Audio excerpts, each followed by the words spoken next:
Y'all gotta stop. Y'all really, really need to stop. Angel McCoughtry done lost her goddamn mind. She done lost her mind. Respectfully, you done lost your mentals, mama. You tripped out. First of all, A'ja Wilson started this whole thing, which is complete BS and nonsense. This should never be a conversation, and it wouldn't be a conversation. We would just be talking about how great and entertaining we think Caitlin Clark is. We just be talking about how dominant A'ja Wilson is. We just be talking about how nice Paige Beckers is, but no. A retired WNBA star completely unraveled on live television. Angel McCrae's outburst wasn't just an emotional take. It was a full-on breakdown. She openly accused men of obsessing over the ongoing WNBA versus NBA debate. The moment things really boiled over was right after Michael Porter Jr. shared his opinion. But here's the real bombshell. This controversy about men being silenced didn't begin with MPJ or any male player. It actually traces back to an even bigger name. And the aftermath has been chaotic. Her explosive rant was only the latest shockwave from a single quote that rattled the basketball world and ignited a entertaining we think Caitlin Clark is. We just be talking about how dominant A'ja Wilson is. We just be talking about how nice Paige Beckers is. But no, A'ja Wilson started this, Angel McCoughtry. Don't forget that. She went on and said she could beat NBA players one-on-one. We tried to ignore it. People tried to ignore it, but y'all wanted to keep going on and on. But then when a guy actually addresses it honestly and isn't pandering like Patrick Beverley was, y'all get mad. We got to break this down, man. I got to show y'all the tape where it started and where it ended up. We going to run through. Okay. Let's rewind for a moment. While Angel McCoughtry was aggressively calling out Michael Porter Jr. over his comments about 8th grade players, she completely overlooked what actually lit the fuse. The truth is, this whole WNBA versus NBA debate, the very issue she's raging about, didn't start because of some random comment from a man. Instead, the situation that led to her explosive reaction was set in motion by none other than WNBA star A'ja Wilson herself. Yes, that's right. A'ja is like Patrick Beverley was. Y'all get mad. We got to break this down, man. I got to show y'all the tape where it started and where it ended up. We going to run through this film. You about to get this work. Welcome to Keep the Vision. Make sure you like, comment, subscribe, share the channel, hit that bell notification, hype the video as always. Let's get right into things. So we have ex-WNBA player Angel McCoughtry going on a tirade about Michael Porter saying how he was destroying WNBA players when he was in the 8th grade, which isn't a surprise to us. It shouldn't be a big deal. It's not a big deal. Y'all. It all began with a shockingly bold, almost unbelievable claim from Moa Wilson. She stepped into the spotlight and openly declared that she could beat an NBA player in a one-on-one matchup. This wasn't some vague comment either. She directly called out New York Knicks forward Josh Hart by name. Even the score she predicted was oddly specific. This wasn't a casual joke whispered online. It was a loud public challenge. That single statement lit the fuse. It became the moment that triggered every reaction from men afterward.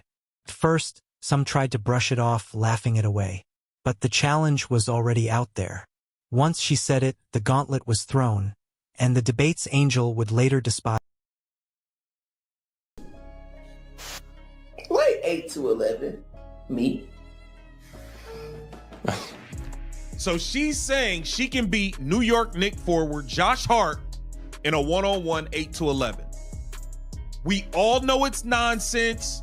We let her get it off. We left it alone. Patrick Beverley, you have a part to play in this as well. We are going to get to you. So she's saying she can beat New York Knicks forward Josh Hart in a one-on-one. We all know good and goddamn well A'ja Wilson can't beat none of these NBA players. Stop playing games. I get ball first. While many people chose to stay silent, carefully tiptoeing around OJ's bold challenge, one voice stood out by speaking with raw honesty.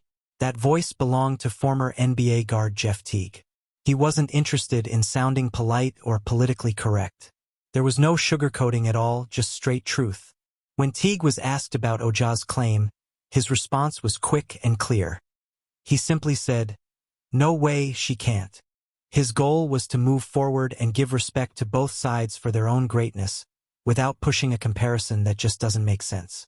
But that blunt response was only the calm Josh Hart in a one-on-one. We all know good and goddamn well A'ja Wilson can't beat none of these NBA players. Stop playing games. It's not happening. I get ball first. You get ball first. She does get ball first. Not gonna get it first. I'm not saying I'm gonna go scoreless, but 8-11, I feel like it's pretty solid. So what do you think it'll be, Josh? Don't piss me off. And probably like 11-2. You're sick. I'll say probably like 11. 11-2 is what he really meant. Now he's about to be nice because he don't want to offend anybody. 7-7. Then Patrick Beverley jumped into the mix. As a seasoned NBA veteran, his words carry weight. But instead of cooling things down, he threw fuel on the flames. On his podcast, the Pat Bev Pod, he leaned straight into the controversy, claiming that, A'ja Wilson could absolutely beat some NBA players. Let's be real, this wasn't a genuine basketball opinion. It was a strategic move, a low-effort grab for attention. At that moment, nobody was even discussing A'ja's so-called challenge anymore. The debate had faded out completely, but Beverley, chasing engagement, resurrected it. He pulled that uncomfortable argument back into the public eye and starts pandering because he's pandering for views or whatever he's doing. He's over there pandering on his podcast, talking about, I think A'ja Wilson can beat some NBA play. Patrick Beverley, knock it off. Knock it off. You are a respected player, heart and soul, from the crib, from the city of Chicago. And you know damn well she can't beat no NBA players. And by pandering and doing that on camera, all you're doing is dragging this conversation on. Nobody was even talking about this anymore. It was done. It was over. Patrick Beverley starts pandering, saying A'ja Wilson can beat NBA players. Beverley's pandering, of course, didn't just disappear. Instead, it caught the attention of another NBA name, Michael Porter Jr. When MPJ saw what Beverley was saying and how forced and fake it sounded, he couldn't stay silent. He directly called Beverley out, saying, "Man, you are tripping, Pat Bev. You know she can't beat any of us." Then he delivered the line everyone now recognizes, the one that ignited Angel McCoughtry's explosive rant. He said, "I was destroying these types of women when I was in 8th grade. It was a blunt, unfiltered response to a debate that had been artificially dragged back into the spotlight." That comment lit the fuse, and once it did, there was no stopping the blast. Angel McCoughtry, the former WNBA star, went on what felt like a full-on verbal assassination spree. Nearly all of her anger was aimed squarely at Michael Porter Jr. She questioned his motives, attacked his ego, and challenged why this discussion even exists in the first place. Her rant came across as a fiery defense of women's basketball, but it completely ignored how the controversy actually began. She lashed out in frustration, painting MPJ as the villain who started everything, while overlooking the chain of events that led to his comments. Meanwhile, the internet watched as she unleashed a mass. Nobody was even talking about this anymore. It was done. It was over. Patrick Beverley starts pandering, saying A'ja Wilson can beat NBA players. Michael Porter then says, "Man, you are tripping, Pat Bev. You know she can't beat none of us. I was destroying these type of women when I was in 8th grade. And now all of a sudden, Angel McCoughtry has lost her mind. She's lost her mind now." Let's take a look at what she had to say. Angel, why are men so obsessed with this conversation? First of all, congratulations. You was dominating against women in the 8th grade. What does he want? Angel raised her central question with clear moral outrage. Why are men so fixated on this discussion? She aimed her frustration at Michael Porter Jr., mocking him by asking whether he wanted a cookie for outperforming girls in 8th grade. Her delivery suggested that MPJ had suddenly inserted himself into the WNBA debate purely out of male insecurity. However, that framing ignores critical context. Her argument fell apart because it skipped over the fact that MPJ was responding to an already reignited conversation. The breakdown explained that Michael Porter Jr. did not appear out of nowhere, nor did he launch an unprovoked attack. His comments were a direct response to Patrick Beverley's pandering, and Beverley himself was amplifying a debate originally sparked by Aya Wilson. Assigning sole blame to MPJ distorts the timeline. It reshapes events to fit a narrative, and that missing detail shifts the entire meaning. To underline that men were reacting rather than initiating, Jason Williams confronted Patrick Beverley directly. The former NBA player appeared on Beverley's podcast and pushed back, claiming his high school team could defeat the WNBA's starting five. This wasn't an attack on women, it was resistance to pandering. It exposed a pattern. Male athletes were replying to claims already made, not inventing. Trying to play she started this conversation.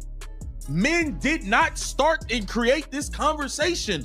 Asia Wilson she started it. What are you now you're talking about cycles, you're talking about all types of come on, bro. Load manage off a headache, uplifting her. I think the main thing we should be talking about, a woman, guess what? When I gotta come and drop 40 and I'm on my fucking period and I'm bleeding and my stomach hurts and my back hurts, when y'all load manage off a headache, let's talk about how awesome that is.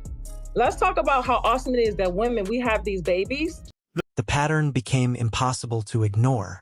As her original argument against Michael Porter Jr. began to unravel, Angel McCarthy pivoted. Instead of addressing the basketball claim directly, she introduced a completely different angle, focusing on women's biological realities. She talked about menstrual cycles, PMS, and the physical challenge of competing while dealing with stomach pain. The implication was clear. These factors somehow made the one-on-one comparison unfair or irrelevant. In reality, it was a textbook attempt to dodge the original challenge and shift the conversation elsewhere. But the speaker wasn't entertaining it. He responded bluntly, saying, "I don't want to hear about your cycle now." His point was straightforward. If a woman publicly claims she can beat an NBA player, then male players should be free to respond strictly within the context of basketball, without the discussion being hijacked by unrelated biological topics. The challenge was never about lived experiences or gender-specific struggles. It was about on-court ability. Nothing more. Angel continued anyway. She doubled down on emphasizing how strong women are, highlighting how female athletes can score 40 points while playing through pain, or return to elite competition after giving birth.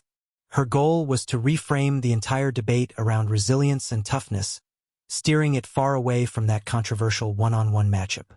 She argued that these achievements were what people should be talking about, not hypothetical games against men. While the intention was to uplift women, the execution missed the mark completely. The speaker made it clear he wasn't dismissing those accomplishments. He openly acknowledged that women's achievements and strength are impressive and deserve recognition. No one was denying that, but he drew a critical line. Praising women's unique challenges and victories does not mean they should be shielded from honest responses when they make bold, specific claims about outperforming male athletes.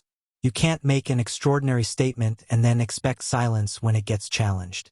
That's a double standard. Then Angel shifted again, this time bringing family life into the conversation.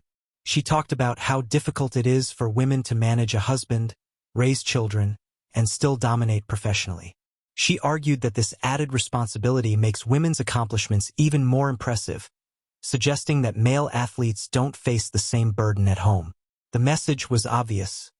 Women carry more weight. The speaker immediately shut that argument down, calling it absurd. He pointed out that countless NBA players are also husbands and fathers who support entire families while performing at the highest level. Many of them handle all the financial responsibilities, including household expenses and dependents, while still dominating on the court. According to him, the domestic struggle isn't exclusive to female athletes. It's universal. That completely exposed the flaw in her reasoning. In a final attempt to reinforce her position, Angel invoked Kobe Bryant, claiming he always uplifted women and never engaged in these types of comparisons. She used Kobe as a moral standard, implying that Michael Porter Jr.'s comments were disrespectful and violated true sportsmanship. She was essentially arguing that men should only speak positively regardless of the claims being made. But the speaker wasn't buying it. He brought the discussion back to the origin point. AJ Wilson started this. She openly said she was better than these guys. That was the spark. This wasn't about male disrespect or obsession. It was a direct response to a provocative claim. Angel's repeated attempts to redirect the conversation only highlighted her inability to confront the original statement head-on. The foundation of her argument collapsed.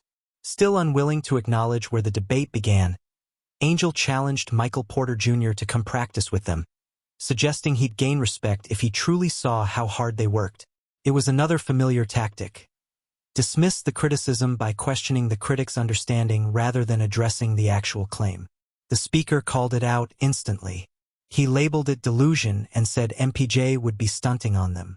According to him, the real issue is a deep mental disconnect among some WNBA players, a belief that they can make extreme claims about beating NBA players, yet demand protection from any honest rebuttal. Expecting men to pander and pretend these claims are valid creates a toxic double standard, where only one side is allowed to speak freely, even when they started the fire. At its core, this entire